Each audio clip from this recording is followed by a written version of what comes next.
C'est facile sur le papier. Tu lui dis, tu lui prends 2% et tu vas le tuer, il va pas le sentir, on va gagner 20 milliards. Sur 3 milliards de dettes, c'est bien. Mais est-ce que c'est bien de prendre le risque de foutre 400 personnes 3 000 milliards de dettes? On rembourse pas la dette, là. On rembourse les intérêts de la dette. Alors ce serait bien de dire je prends 20 milliards si on était sûr et si t'avais pas commencé ta phrase par je crois qu'ils ne partiront pas. Bon là c'est sur le fait de est-ce qu'il faut taxer les riches, est-ce qu'ils sont trop taxés. Putain mais faut vraiment arrêter ce débat à la con.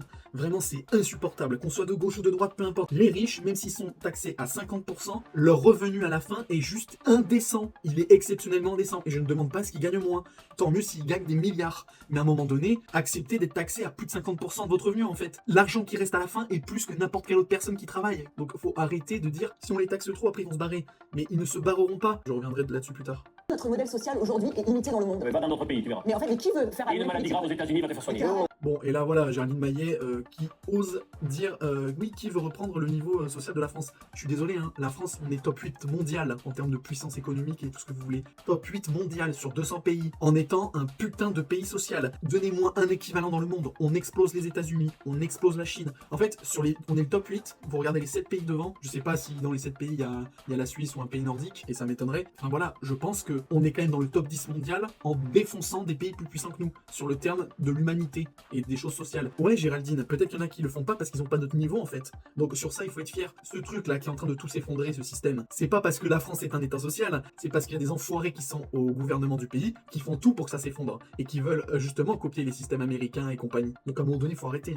Le patron, bah, il est plus important que l'employé. Un nom de Mais moi, bagnole. je Pardon. le respecte. Je respecte aussi, mais je dis la vérité. Et j'aimerais qu'il soit pas changé en Et sinon je dis aux gens montez vos boîtes. Et alors Delormeau qui dit qu'un patron est plus important que ses employés, dans l'idée je suis d'accord. Les employés c'est plus comme des fourmis ouvrières, c'est-à-dire que tu peux le changer, tu peux le remplacer facilement. Le patron c'est celui qui va tout diriger. Donc bien sûr qu'il faut des chefs d'entreprise, bien sûr qu'il faut des patrons et qui sont importants. Et donc du coup c'est même logique qu'ils gagnent plus. Mais après à un moment donné, faut pas non plus déconner. C'est-à-dire que le patron, sans ses employés, il est personne. Il ne peut pas travailler lui-même, il n'a pas toutes les compétences pour faire ce qu'il fait. C'est bien d'avoir un chef qui dirige les opérations, mais il faut quand même savoir que sans toutes les fourmis ouvrières qui travaillent, il n'est rien et il n'a pas d'argent. La richesse, c'est lui dans un premier temps qui l'a construite, qui l'a façonnée, mais techniquement, la richesse arrive grâce à ses employés. Sinon, il n'a pas d'argent. Bien sûr que c'est plus facilement remplaçable, mais en termes d'écosystème, c'est aussi important. Donc, faut arrêter non plus d'être dans cette vision de l'extrême. Alors, soit de détester les patrons, soit d'être comme Delormeau et dire ah ouais, ils sont 1000 fois plus importants. Dans certaines situations de société, le patron ne sert pas forcément à quelque chose. Là, dans une société capitaliste et qui emploie beaucoup de monde et tout, c'est très bien. Mais voilà, c'est pas parce que c'est le chef d'entreprise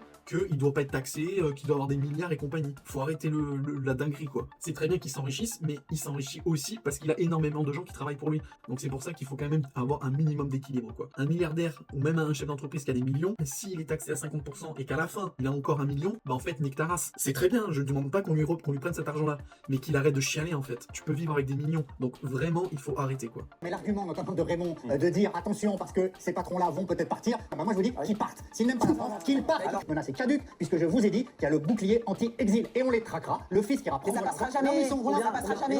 Et donc là c'est intéressant, alors je suis d'accord avec Gilles Verdez, hein. Si vraiment on veut un état fort et qu'on veut diriger, contrôler nos citoyens, on peut niquer tout le monde. Hein. Si on veut, on peut, c'est vraiment la volonté. C'est-à-dire que si ces gens très riches, demain ils considèrent qu'ils sont trop taxés, qu'ils se barrent, mais c'est ciao la nationalité. Elle dégage, les mecs ne sont plus français. Parce qu'à un moment donné, quand t'es citoyen français, tu es redevable du pays en fait, et c'est totalement logique, tu es citoyen français. Si tu as en plus commencé à faire ta fortune grâce à la France, mais il y a intérêt que tu payes. Et si tu te barres pour éviter ça, non seulement dans un premier temps des sanctions financières, tu le désintègres en termes de finances, et s'il est toujours pas content et qu'il trouve d'autres moyens, la nationalité c'est ciao. Donc en fait faut arrêter de dire on peut pas. Et Géraldine Maillet après qui dit non mais ça passera jamais, les lois ça passera jamais, je suis d'accord avec elle, mais c'est trop facile de dire ça. En fait elle dit ça passera jamais, pourquoi? Parce que les politiques sont tous pourris, et que comme ils sont corrompus, bah ils vont pas niquer les riches, les nourrit grassement. Elle dit ça, elle donne une vérité en disant ça, mais en fait si tu dis ça dans ce cas là tu fais rien quoi. Et c'est tellement facile en fait, si vraiment les dirigeants veulent, c'est easy. Donc il faut arrêter de dire non, faut faire gaffe aux riches, ils vont partir. Si les gens ils ont envie de garder leur carte française, je pense qu'ils feront un petit effort pour rester. Une femme qui est seule, tu penses qu'elle va plus manger à sa faim, tu penses qu'elle va plus pouvoir partir en vacances, tu crois qu'elle aura pas de problème avec son loyer? En fait, c'est pas des vases C'est communicants. démagogique, ça. C'est pédagogique de dire ça, Géraldine. Mais non, C'est c'est pas 30 ça. milliards, c'est 30 milliards, point barre. Pour Mais donner, pour mettre quoi? Pour rembourser quoi? Les intérêts de la